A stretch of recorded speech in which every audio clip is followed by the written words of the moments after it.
Now that the merger is finally complete, I thought it would be fun to share the best and worst case scenarios for each of the 26 theme parks that are now a part of the Six Flags chain. Starting off with none other than Michigan's Adventure. And in my opinion, the best case scenario for this park is going to be seeing a longer operation calendar and a new roller coaster. And I gotta say that Six Flags Michigan has a nice ring to it. As for the coaster, I would love to see something like a Mock Rides Big Dipper open up at this park based on the price point, because obviously Six Flags will not be spending anywhere north of $15 million on this coaster, and rightfully so. Now the worst case scenario for Michigan's Adventure is the park gets sold off entirely. Carowinds. The best case scenario, in my opinion, would be a Gerstlauer Infinity Coaster located where Nighthawk is. I really feel like a ride of that magnitude in the center of the park would do great for Carowinds and remove Vortex as well to make way for it. Definitely open up the middle of the park and make it more of like a hub for all the seasonal entertainment and all the great festivals the park has to offer. I would also love to see a Carolina Harbor upgrade, redo the kid areas, add some great kid family slides, and a water coaster to the park. And you're probably thinking, why am I not bringing up Hurler? And that is because the park has spent so much money on Hurler over the last few years, and people are still riding it. Hurler is still popular. So from a business perspective, it makes no sense to remove a coaster that's popular and doesn't cost too much to operate the way it is now for a brand new RMC hybrid. Now as for the worst case scenario, well, more cracks in the Fury supports, and I'm going to have to come out with my second generation Say No to Crack shirt. But in all honesty, Carowinds' worst case scenario would be no major coasters being added until 2029. Valleyfair. The best case scenario I really feel like would be a brand new coaster that opens by 2026 in the old Dino's plot of land. In the past videos, I've shared with you 3 types of coasters that I really feel like makes the most sense for Valleyfair and would fit in with the budget they're trying to spend on this park. Number 1 will be a brand new Vekoma suspended thrill coaster. Valleyfair could definitely benefit from a coaster that flips riders upside down, because currently their corkscrew is the only coaster in the park that does that. I've also said a brand new Gerstlauer Infinity Coaster would make a lot of sense here. Something like Hang Time that you can find at Knott's Berry Farm would really dominate the front part of the park and just look great at Valleyfair. As for the worst case scenario, is we will see a new flat ride added instead of a coaster. Six Flags America. The best case scenario is going to see TLC all around the park, because the park really has over the last year or two really cleaned up a lot of areas. I see that continuing, and of course RMC Roar. It is time. This coaster could be one of the better ones on the East Coast RMC wise, depending on the budget that Six Flags has for this coaster. Now for the worst case scenario, I'm going to have to say sadly, a couple hundred new condos on this plot of land and the park closes forever. Dorney Park. The best case scenario is Six Flags will continue to invest in the park after Iron Menace, and we will see the water park add a new water coaster and a few new flat rides added to Dorney Park. For the worst case scenario is too much competition nearby, and with Great Adventure closer, Dorney goes back to the old Dorney. Discovery Kingdom. The best case, the animals stay and the homeless people out in front of the park finally go away, and the new management cleans up the entire park all around it and outside of it. And for the worst case, the park is sold off or the animals go bye-bye.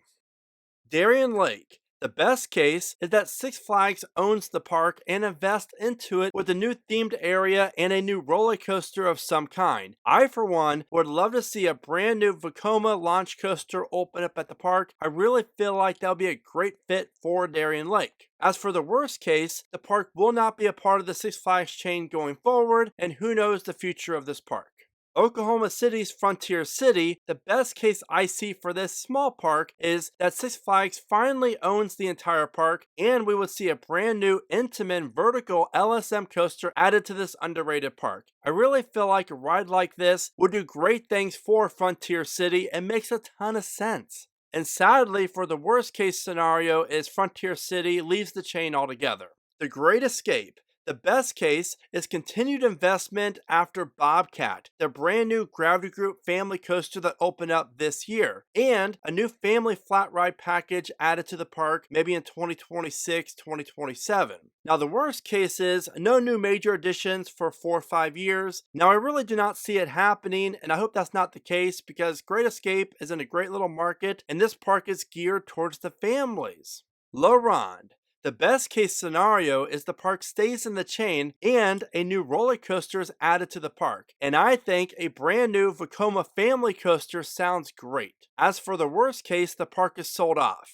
California's Great America. The best case scenario is Six Flags works out an agreement to keep the park open for decades to come. Oh, and of course, RMC Grizzly, because this wooden coaster desperately needs something, and I really feel like that would be the best case scenario for California's Great America. Now, the worst case scenario is that we would see no new major additions and the park would close as planned.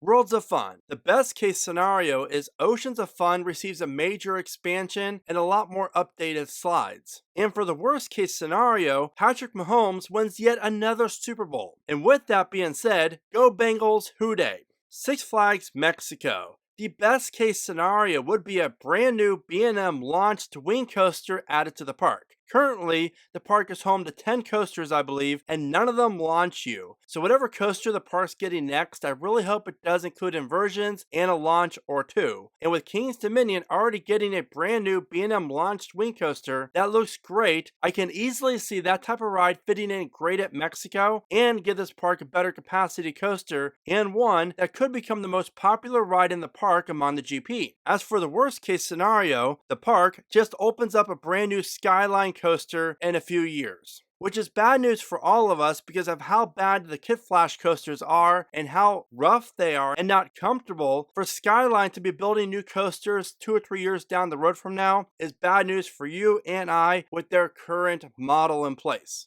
Six Flags St. Louis. The best case scenario is tear down the Ninja. This coaster that was built by Arrow and Vekoma just sucks all around. It's one of the worst coasters in the entire world, and honestly, I don't even know why it's still in operation. So that is the best case scenario, and of course, the best news out of the park will be RMC and Boss. This just makes so much sense for Six Flags St. Louis and could give them a top 10 worthy coaster. Now, as for the worst case scenario for Six Flags St. Louis is simply Ninja is still operating come 2030. As for Six Flags New England, the best case scenario is the park gets cleaned up in the best way possible and returned to its former glory, and a brand new B&M dive coaster opens up in the Goliath and Flashback plot of land. A ride like this would fit perfectly in New England's skyline and makes so much sense for the park and for marketing purposes. As for the worst case scenario, we would see no new rides added and yet more rides close. Over Georgia. The best case scenario is, honestly, the park gets a chaperone policy. This will really enhance the overall experience of the park and bring the families back into the park.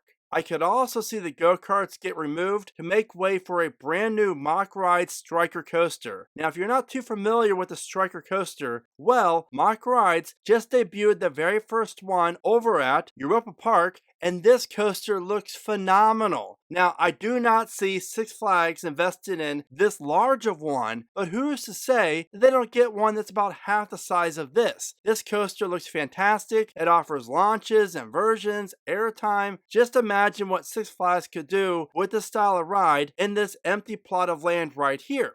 Kings Island. The best case scenario is a Mock Ride Striker coaster, just like over Georgia, but since Kings Island's one of the top tier parks, I can see this coaster being just like Voltron. This coaster in this area would finally give Kings Island a top tier coaster and mix it in with some really cool theming. This style of ride would look great in the Vortex plot of land. My only request is, since the land kind of sits down in a little valley, is the tallest part of the coaster be around 140 to 150 feet tall, so it does dominate that part of the Coney Mall area. Now, the worst case scenario for Kings Island is Skyline Chili leaves the park altogether, and that would make me really sad because I love getting my free Skyline Chili on the meal plan every time I go to Kings Island. Now, another worst case scenario is we would see another family coaster added before Kings Island decides to build their next major coaster. Fiesta Texas. The best case scenario is a 200-foot tall hypercoaster interacting with the rock quarry wall located beyond Pandemonium. A ride like this would do so good for Fiesta it's not even funny. You have Iron Rattler, Cliffhanger, Wonder Woman, as well as Superman,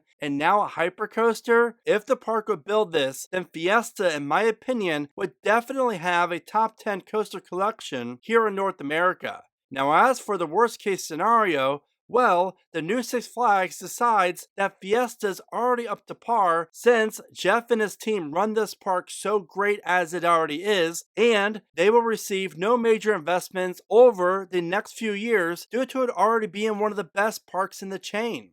King's Dominion. The best case scenario is a brand new B&M hypercoaster out beyond Grizzly. Now that King's Dominion's adding yet another B&M coaster with their new B&M launched swing coaster in 2025, I would not put it past King's Dominion and Six Flags to add a brand new hypercoaster that goes beyond the Grizzly and Twisted Timbers. We know that Project 305, Intimidator 305, whatever the park decides to call it next year, is the standout coaster here, but it does not offer a very GP-friendly ride and floating airtime. So a coaster along the same sides as Diamondback would complement this park wonderfully and really amp it up in the rankings within the Six Flags chain of parks. Now, as for a worst case scenario, is I would see a brand new kid expansion of 3 to 4 new rides and no new family coaster added. Six Flags Great America. The best case scenario is replacing the go-karts with a brand new Vekoma tilt coaster. I really like this fit. I also think a B&M dive coaster makes a lot of sense for Great America, but something like a tilt coaster could really do some cool things for the park and gives the park something so unique that you cannot find anywhere else other than Coda Land down in Austin, Texas. Now for Six Flags Great America's worst case, and that is they would decide to remove the Whizzer. And I hope that never happens, but you never know what the future holds. Canada's Wonderland. The best case scenario is the park keeps doing what it's doing, and I would love to see a brand new RMC T-Rex added to the park. With a height of around 275 feet tall, this coaster could easily be the best in the entire country of Canada and possibly the best in all of North America. For the worst case scenario for Canada's Wonderland, I would have to say Flight Deck and Time Warp are still in operation come 2030. Six Flags Great Adventure. This awesome park's best case scenario is a brand new B&M record-breaking Giga Coaster dominating the park. Great Adventure could really benefit from having this style of coaster at this park because we all know that the company has the money, the park has the room, and the market there could definitely benefit from a Giga. As for the worst case scenario is Great Adventure will not be building a Giga Coaster. Six Flags Over Texas. The best case scenario is a brand new B&M launched wing coaster that's located right by the front of the park where La Vivora currently sits. A coaster like this makes a ton of sense for Six Flags Over Texas and would give Over Texas a very marketable ride due to no other park in Texas offering a wing coaster. I also think the best case scenario for Over Texas is that they decide to remove the blacktop to make way for pavers and concrete. As for the worst case scenario, well, the park continues to operate as a mid-tier park when it could easily become a top-tier park. Magic Mountain. The best case scenario is all the coasters running more than one train if it's possible, and every coaster opens most days. Also, Viper gets removed and replaced with a new hypercoaster or even a Giga Coaster. Now that Cedar Fair basically is calling the shots with the Six Flags names, I really do predict that we will be seeing new major coasters like Hyper Giga Worthy come to the old Six Flags parks. Now as for the worst case scenario is Magic Mountain would get new coasters and more rides with the same poor management. Cedar Point. The best case scenario is Top Thrill 2 finally reopens. To go along with, in a few years from now, a mock extreme spinner opens up in the old Dorn's plot of land behind Valraven and across from Iron Dragon. I really feel like this style of coaster makes the most sense for Cedar Point at this time and would do wonders for what the park desperately could use, and that is a great coaster that is very unique to Cedar Point. Now the worst case scenario is, don't hate me for this, but Top Thrill 2, they cannot figure out all the issues with it, and the ride gets removed altogether. Not saying it would happen, but I think there's a very slight chance, and it's going to be interesting to see what the park does going forward. Now, if you have not seen my bold predictions for the Six Flags and Cedar Fair merger, then you have to check out the video at the bottom of your screen right here and be prepared to be a little bit shocked because some of these predictions are rather shocking. With that being said, what are your honest thoughts regarding the Six Flags and Cedar Fair merger? Let me know in the comments, and as always, thank you so much for watching. Remember to smile today, think positive, and keep riding coasters.